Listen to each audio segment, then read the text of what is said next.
Hey everyone, welcome to my Cities XL 2012 review. This game is actually not anything that you would expect it to be in terms of SimCity. It is quite different to the SimCity style play. It is, yes, you do build your city as you would expect you do build your city, but a lot of people do confuse this by actually the SimCity method of playing. Of course, the cool thing about this is that you can zoom in.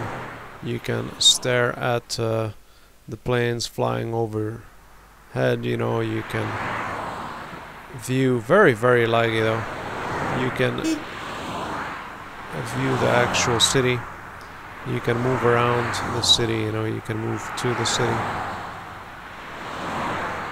stare at the cars and stuff. And, anyways, Cities XL 2012 is, yes, a city simulator game. You can, of course, build your own type of city depending on how you'd like the city to be. You can build it either, you know, make it an industrial city, a clean city, a very, you know, high-tech city, up to you. This is actually one of my high-tech cities that I've decided to build. So, as you can see here, I have all my housing for my executives.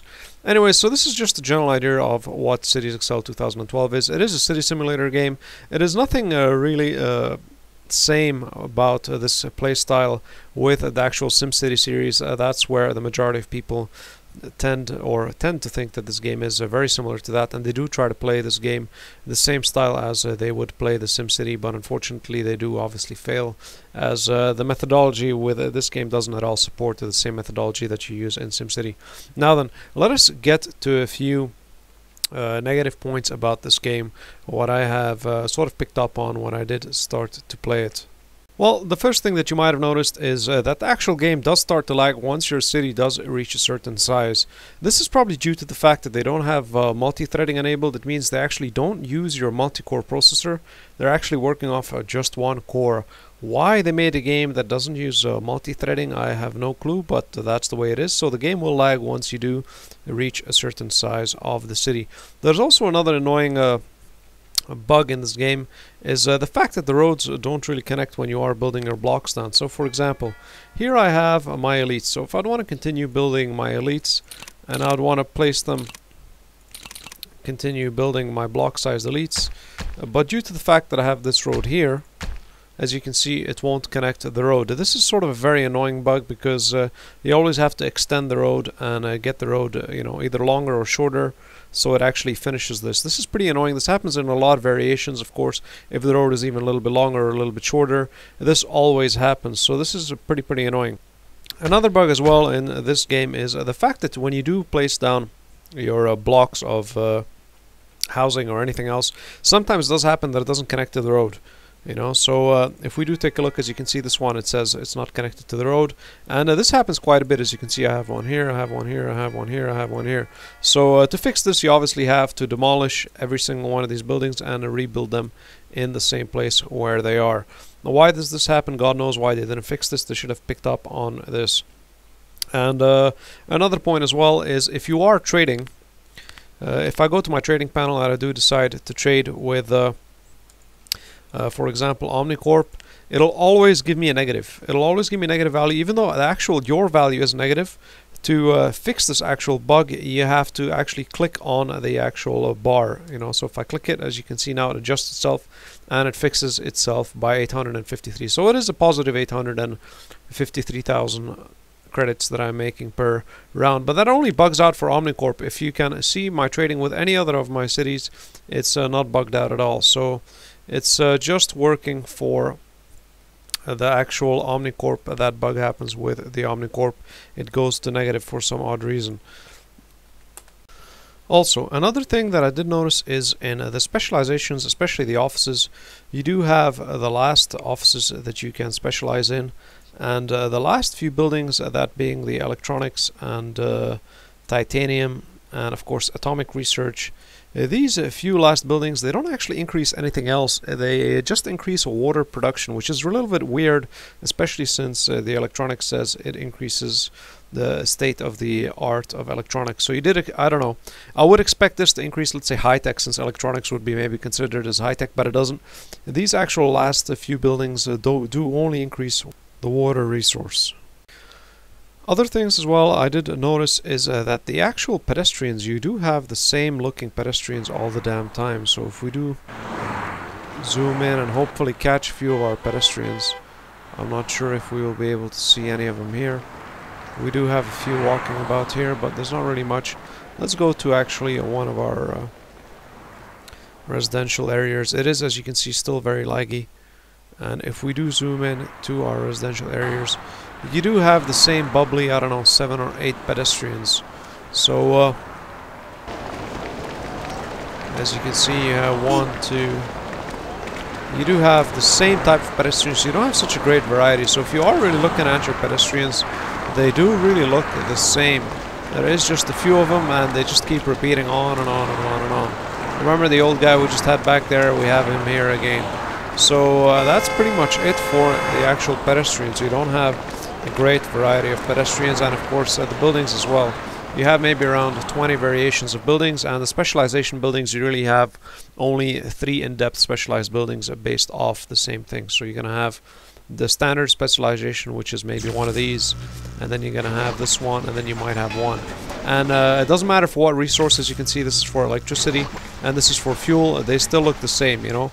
An electrical and fuel one still looks the same, and this is what they did for all the resources. So that's a little bit stupid. I don't know why they did this, but again, this obviously cuts down the time that they need to redesign buildings for different actual resources. Now let's go back to the main menu. We did cover the fact that the pedestrians look the same. Now the main menu, you do have only around 5 maps that you can choose from, even though the maps sort of do look slightly different. You do have in total 1, 2, 3, 4, 5, 6, 7. You do have, yes, still you do have around 5 maps, even though you have around, I don't know, 8 pages of different variations, but in total you do have around 5 actually different maps. They're all literally the same thing, just land-wise, and the height of the land has been changed. Like that, you'll see the flat surface changes, but literally it is the same damn map all the damn time. So you don't really have such a great variety for the actual maps as well. Now, if we go to the main menu now, if we jump to the main menu, you will, as you can notice, you don't have any campaign, so you can't play the game in campaign. So this is really a sandbox game. You just open up and you play, and you just play. And there's really no point in playing this game only to reach the achievements, and the achievements are very limited, and they're very, you can say, repetitive. For each city that you're building, you still get the same achievements. It counts it like as if you restarted again. So there's really, I don't understand the sandbox methodology of this game. Of course, you have no multiplayer as well. You have no map editor. And finally, least but not least, it is a very, very expensive. Now for the positives, of course, the graphics are very beautiful. It's unfortunate that they didn't enable multi-threading, so it doesn't lag as much, as this really forces me to put the graphics down to minimum, especially when I'm starting to increase my city size. And the other cool thing about this is you do have a couple of mods, of course, by the community that do improve some of these bugs and enhance the actual game substantially and give you substantially more things that you can do with this game than it was made for from the beginning. So mods are really nice. If you want, you can check out the mods. There's even a link on the main menu, as you saw previously. So from that, let's jump to the actual main menu, and I will show you that the main menu obviously has been integrated the actual modding. So that's pretty nice of them. It's rarely that you do see that the actual game developer sticks a modding that actually diverts it to the actual official site, which then diverts it to community websites that do take care of the modding. Cheats are of course available off the bat. Once you're in the game, all you have to do is just open up the menu on the side, and you're gonna go to a menu, and then you see you have cheats here, and all you gotta do is just click the cheat that you want, and you will get that cheat. This is pretty nice. It's rarely seen that actual some of the game developers do stick the cheats in the game. A little bit disappointing though, because a lot of people will take the easy way out and not enjoy the game as it's supposed to be played.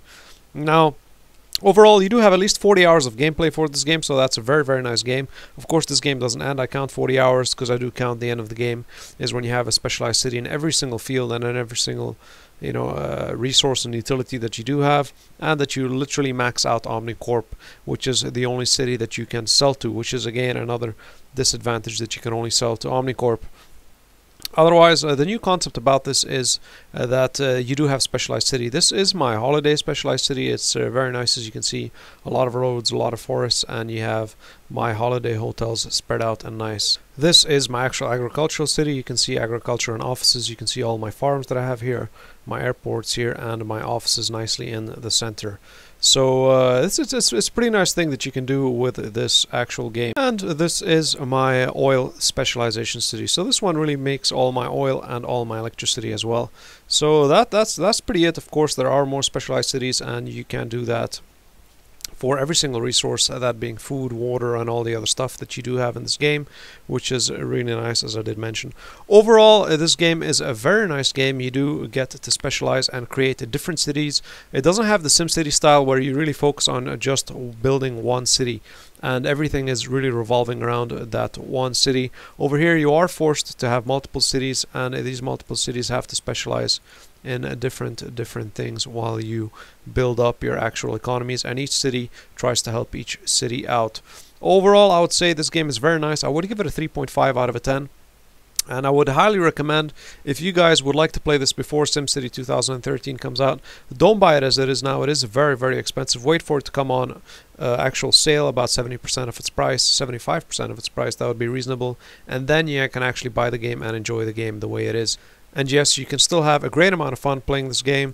Especially, I did make a couple of tutorials as well, so you can check out the tutorial link below. That'll help you out to get started with the game.